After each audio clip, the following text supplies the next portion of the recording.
Hi, I'm Silas, and this is my presentation on voter suppression and gerrymandering. Voter suppression is a political tactic as old as the voting system, eliminating or preventing votes that would inhibit a specific electorate from getting elected. Used in numerous political systems around the world, entire groups were silenced. Although voter suppression has had a vast variation of severity, from armed forces wiping out the would-be voters to more casual or under-the-table tactics such as literacy tests, poll taxes, grandfather clauses, and gerrymandering.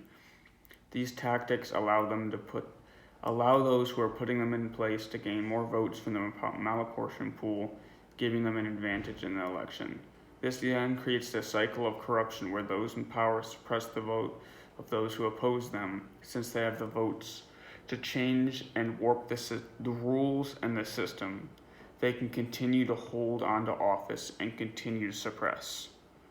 Voter suppression is not a new political tactic. In ancient Greece, specifically the city-state Athens, founded democracy and the democratic vote, and already mankind found a way to corrupt it. Athens was known for bribing its electors, an elected council that would decide political positions, in order to get certain persons elected, quite similar to Bernie's recent housing additions. Bribing an old form Bribing is an old form of voter suppression that is still in use today.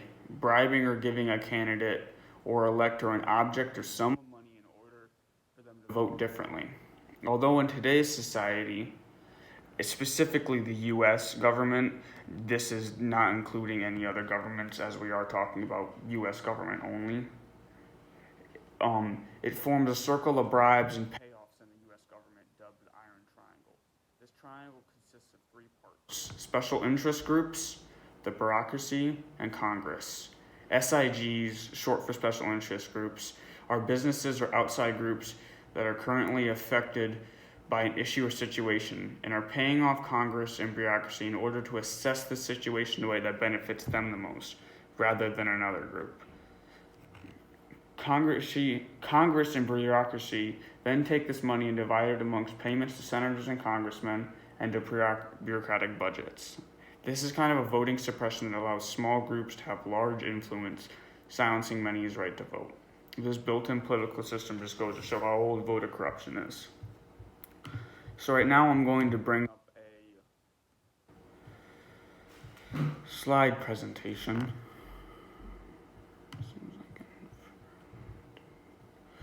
I am not going to zoom it in because I'm going to be switching back to my speech here real soon. But I hope this is good enough quality.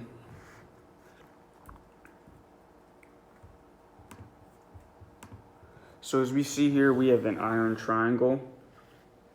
You can see at the top there's Congress, the bureaucracy, and an interest group. You see the interest groups give electoral support to Congress, and they give congressional support via lobbying, and they also give money to Congress and money to the bureaucracy. Congress and the bureaucracy then give the special interest groups the thing they're looking for, which is maybe low regulation, anything that benefits them in a way that may potentially disbenefit someone else. These special interest groups are usually small groups of people, and they're usually looking for something that'll help benefit them in a business or something of the sorts. So this is a visual example of how the iron triangle works and how these special interest groups can pay off Congress and the bureaucracy to warp or change rules in order to benefit a small group of people, which is, of course, political corruption and, in a sense, voter suppression. It's changing. These congressmen and senators would be voting for something, but since the special interest group just slipped them some money under the table, they're now voting for a different thing, and that's not allowing these minority groups, or in some cases they're not even minority groups, just the larger group that has less of a voice, not allowing them to get their vote out there and not allowing them to have not letting them have their political impact. There we go. There are numerous tactics that deal directly with the voting itself, such as voter registration problems, strict voter ID and ballot requirements, voter confusion, and malfunctioning voting equipment. Now, when I'm discussing this, I'm talking about more like when you go to the ballot itself, when you go to the polls, things that can happen there that can prevent the vote from actually going in the box and actually becoming a registered vote. This isn't stuff that happens before or happens with the counting of the votes, like gerrymandering.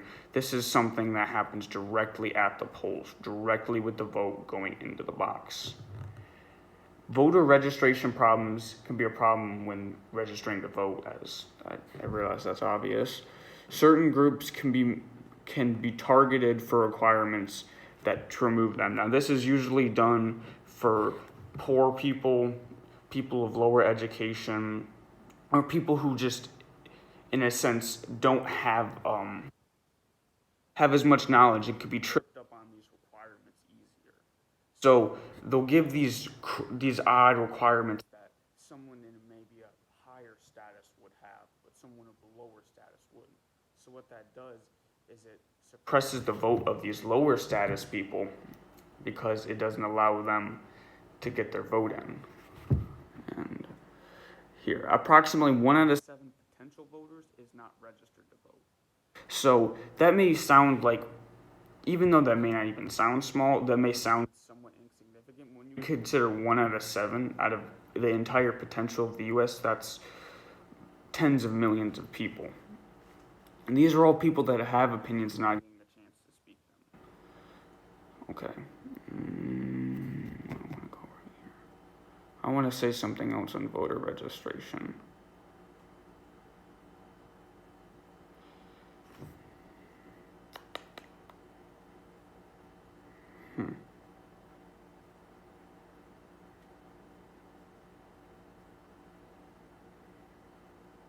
So,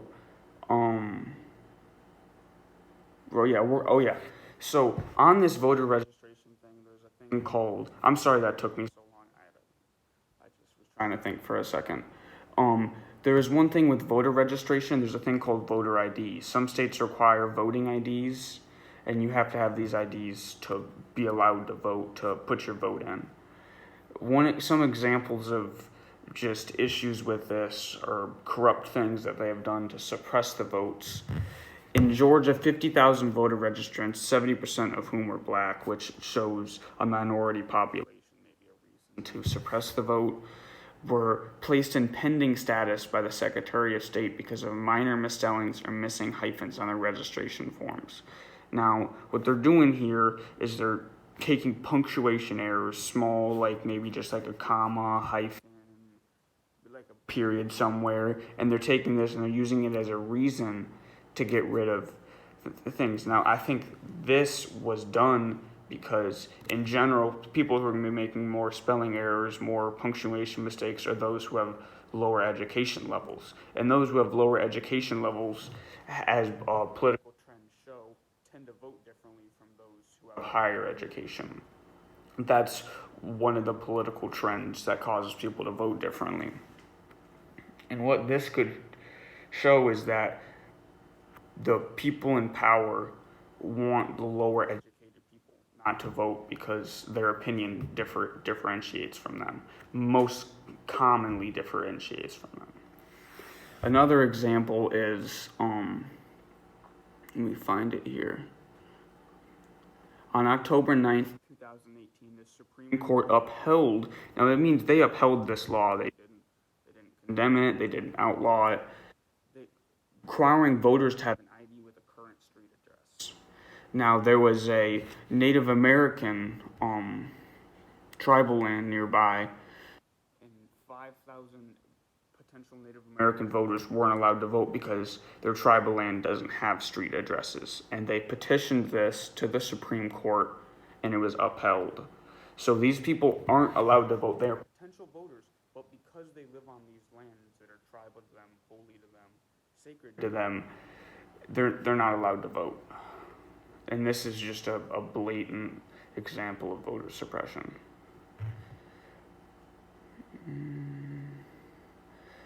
So I'm going to move on to gerrymandering now. Gerrymandering is a way of malapportioning districts so that it benefits one group more than another. Voting districts are how many states count votes. They'll have the votes counted up. Whoever majority wins, whoever wins the most districts in a state wins that state. Whoever wins the most states wins if it's the president, wins the election. Depending on if it's a congressman, it would be in the state. But so I'm gonna go back to my slideshow, and I'm going to show you some gerrymandered states. So these are a couple examples of congressional districts that have been gerrymandered. You can see right here we got Illinois' 4th Congressional District. Starts up here, takes a little journey, and goes all the way down there and out there. And if you take a look at Georgia, North Carolina, Louisiana, these are of course pretty extreme examples. But the fact that these even exist just goes to show. And I'm going to show you, this isn't exactly as important, but the fact that this exists is just, this is an alphabet out of gerrymandered states. They were able to put together an alphabet out of districts that have been gerrymandered to such a degree that they can make letters out of them. And I'm going to explain kind of how this works. It's a little bit confusing how you change a district so that the majority doesn't win. So right here we got a little graph that's going to kind of help us explain it. We see right here it says 60% blue, 40% red. Now we're assuming that's 60% Democrat, 40% Republican. It doesn't really matter who it is. Both sides do this. It affects everyone. So you see now, if the Democrats wanted to malproportion it, they could go like this, all across, and that way blue wins the majority each and every time. So blue takes all of the wins, all of the districts, even though red was 40%. So Republicans have no representation in this district, even though they are 40%. We see if we go over here, let's say the Republicans gerrymandered it. They could gerrymander it so that the majority of the blue voters are in the same districts, while small majorities Republican voters are in a couple districts, so that they win the small majorities and then the blue win great majorities, but in a smaller amount of districts. I'm going to go to a little more detailed chart. You see, we have a couple examples of how to fairly proportion them. We see right here they include equal amounts, breaking them up into fair and even proportions. And then right here we see we have a couple more examples. They're actually the exact same examples. So I'm going to turn away from that. I'm going to wrap up my speech here with a little conclusion. Now, when it comes to issues and political issues, I see a lot of people immediately want to take sides, like it's kind of like a battle or something. You know, it's like it's something Republicans do, it's a thing Democrats do. And I think this is a thing that we just as, citizens of the U.S. need to address. And we just need to be like, we have corruption in our voting and we need to assess it. We need to fix it so that we have this fair and equal voting, so that the majority of the population, so that what everybody actually wants, what everybody actually thinks is logical and smart is done. Voting suppression harms our country. I mean, it's not doing anyone good. It's doing a couple people good, but these small groups, they're hurting the majority. Is overall hurting the majority by allowing us just to come together on these consensuses and just not differing on issues.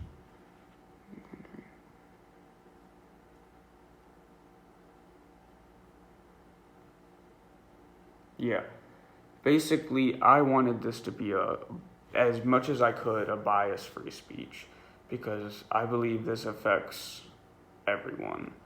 And I don't see any reason to bring any bias, any pro-Republican, pro-Democrat, pro-whatever you want to be into it. Because people just need to have fair voting so that everyone is heard. Because if not everyone is heard, then there are people who who deserve to be heard, who deserve to have their vote read. They're not being heard. Thank you for listening to my overly long speech. This has been Silas Warren.